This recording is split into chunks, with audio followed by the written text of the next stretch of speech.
Welcome back to today's video, and some of you might be asking, Jacob, why are you reviewing the Nintendo Switch 6 years late? Well, you see, the thing is, I didn't have a YouTube channel 6 years ago, and why am I doing it now? Well, I ran out of ideas, but that's a different problem. Right now, the Nintendo Switch is the topic at hand, and without further ado, let's get right into it. The Nintendo Switch released on March 2017, and I did not receive my Switch until December of 2017. And ever since, I've been an avid fan and devout lover of the Nintendo Switch. And I truly think the Nintendo Switch is probably one of the best handhelds of all time, and that is reflected in the Nintendo Switch's sales, currently sitting at close to over 100 million units at this point. I think it was close to 120 million units sold, if I'm not mistaken.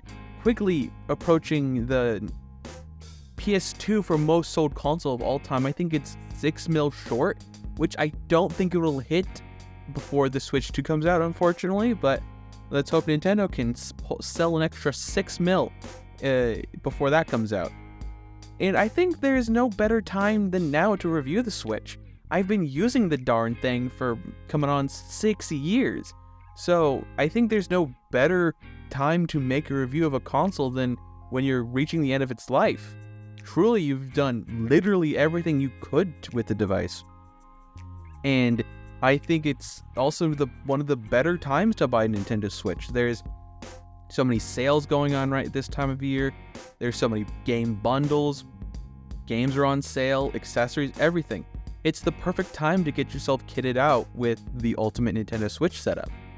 So, with initial hardware thoughts with the device itself, ergonomically, is not ideal. And I have personally, since probably 2019, have stopped using Joy-Cons almost entirely on my Nintendo Switch, at least in portable mode. I use the Hori Split Pad Pros, which are just demonstrably more comfortable than the Joy-Cons. And that has been a long-standing sticking point with most people, most enjoyers of the Nintendo Switch. And not even just the fact that they're uncomfortable, they're unreliable. They fail often. I've had 4 pairs of Joy-Cons die to drift. I have them sitting in a drawer on my desk, just waiting for me to finally come around to fix them. But the point stands that these things are prone to failure and are ergonomically not particularly great. And Nintendo hasn't really done anything to alleviate that themselves. They developed this latch system, the whole, external controller idea for the Switch, and have done nothing with it. And I think that's just a bit of wasted potential on terms of Nintendo's part, because they could have easily made GameCube attachments, they could have made all sorts of different styles of controllers, and they've done nothing, which arguably is the largest differentiating factor to the Switch. And the fact that you can remove the controllers is something that fun Nintendo twist Nintendo always manages to do with all their consoles, and they did nothing with it. They just functionally treated it like, oh yeah, these are just like the Wii's controllers, but they have analog sticks on them now, and so it's like a bit of wasted potential. On to the rest of the physical designs of the Switch. It has a 7-inch 720p screen at 60 Hz. It has Wi-Fi, Bluetooth, uses USB-C to charge with a proprietary sort of power standard. It doesn't use traditional USB PD. It uses Nintendo's weird USB-C protocols, which you're pretty much safe using most chargers, but I personally don't recommend doing that just for the health and longevity of your Switch, which, not to mention all the Switches that died due to using third-party docks. That probably was Nintendo's doing with the Nintendo Switch 5.0 update that came many, many years ago at this point. Other features the Nintendo Switch has is a kickstand on the back and a micro SD card slot underneath it. More recent revisions with the OLED Switch has a larger kickstand, and the older Switch models have just a flimsy little kickstand that snaps off really easily. other associated models of the Nintendo Switch is the Lite, and that device is portable only, which is actually an awesome thing if you don't necessarily see yourself docking the Switch very often. And it just, with a smaller screen, some of the games do look a little bit better because you're not blowing up a low resolution image so much. So if you care about that, and that's something to consider. Battery life for the original Switch model was anywhere between 2 to 6 hours depending on the game, and for the OLED model it's anywhere between 3 to 9 hours of battery life depending on the game. Very large battery ranges purely because the Switch hyper depends on what game you're playing. With Tears of the Kingdom, you should expect anywhere between 3 to 4 hours depending on the model Switch you have. On my model, I still use a original model Switch for my daily driver because I was too lazy to transfer data. And that gets roughly 2 or 3 hours of Tears of the Kingdom and other high-intensity 3D games.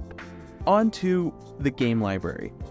Initially at launch, the Nintendo Switch had, I think, 6 games. Couple of them being indies, one of them being Super Bomberman R, terrible game. Wipeout, a Wipeout game exclusive to the eShop, Snipper Clips, and Legend of Zelda Breath of the Wild, considered one of the best video games of all time, and I didn't like it. It's not that I hated Breath of the Wild or anything, it's just I didn't care for it. Like, it wasn't my game. I'm more of a Mario kind of guy, and which is perfect timing because when I got my Switch, there was a lot more games in general on the Nintendo Switch. By that point in time, I was able to get Minecraft. I got Mario Odyssey with my Switch. So it was very different time for the Switch. Launch was pretty bad. But just in those few extra months in between when I did and when the original release was, the library of the Switch just exploded. And nowadays, I would say it has one of the best game libraries of all time. You can play basically any generation of game from Nintendo or third parties. And the third party support on the system is tremendous. You can go play BioShock Infinite, then switch to play Warframe, and then you can hop onto Warface, and then you can jump from that to playing Pokemon. You really have just a large variety of games and massive support from some third parties. Moving on to online services and multiplayer connectivity. The Switch does have an online service, which it did not have for the first few years of the Switch's life, and some people made that purchasing decision based on the fact that it doesn't have an online service you have to pay for, which you now have to pay for, which might deter some people from purchasing it.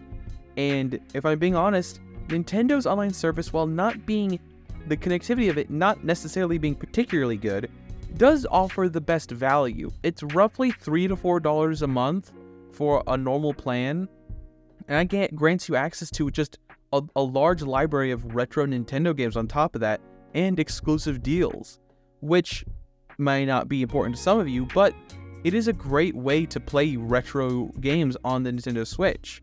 And depending on which pricing tier you find yourself in, either with the expansion pass so you can play other games or gain access to certain DLCs to some games, it is still, I think, one of the best values for online services.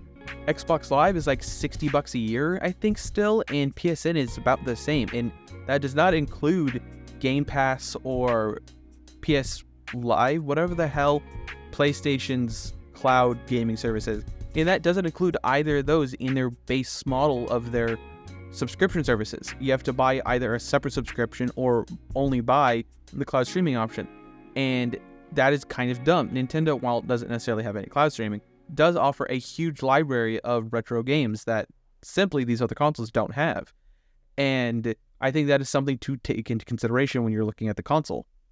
The last thing we're going to talk about is performance. The Nintendo Switch can offer just a crap ton of performance given the form factor in when it came out, but it's really starting to show its age, which is one of the downsides of doing a review like this 6 years late. And while not inherently the Switch's fault, it was very noticeable in certain games. Games like Pokemon Scarlet and Violet, Legends of Arceus, some major first-party Nintendo games that are struggling to run on the Nintendo Switch. But even if that's the case, there are so many examples of third-party titles that run amazingly and you would never believe it was on the Switch. Warframe, Doom and Doom Eternal. There's even Borderlands 3 and Hogwarts Legacy. While none of these being the prettiest versions of these games to play, they are still plenty playable without serious performance issues. Hogwarts Legacy is a big 2023 game release from AAA developers, and it's playable on the Nintendo Switch, and that's something to be commended. With hard work and dedication, these developers can get these games to work. With a good team of porters or farming out the port of your game to something like Red Button or Panic Button, or whatever that developer is called, to take charge of porting your games to the Switch, it can be done very well. And that is something some major game publishers have taken note of. And many have put in the time to make their ports just amazing.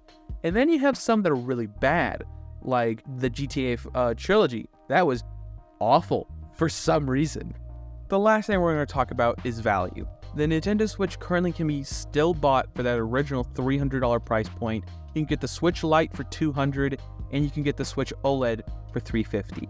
And right now, because it's Christmas time, you can find them on Christmas sales or game bundles, which is just a tremendous value. While I would personally probably recommend the Switch Lite at this given point in time, purely based on the fact that the Switch 2 is right around the corner, and I wouldn't invest too heavily in the physical hardware of the Switch. It might be worth investing in the game library if backwards compatibility is a thing with the Switch 2. So right now, to give the review as like a score, this is a solid like 10 out of 10 game console, obviously. But those kinds of metrics are rather arbitrary, and for the value of the Nintendo Switch, it's obviously a great value. I would prefer, if you took anything away from this review, is that you should get a Nintendo Switch Lite. It offers the most value, and you only lock yourself out of a few games that require Joy-Cons, and then you could just connect a separate set of Joy-Cons to it anyways. So that's it for today's video. Thanks for watching, and last but not least, don't forget to hit that like button, subscribe, all that other social media garbage down below, and don't forget, have a wonderful day.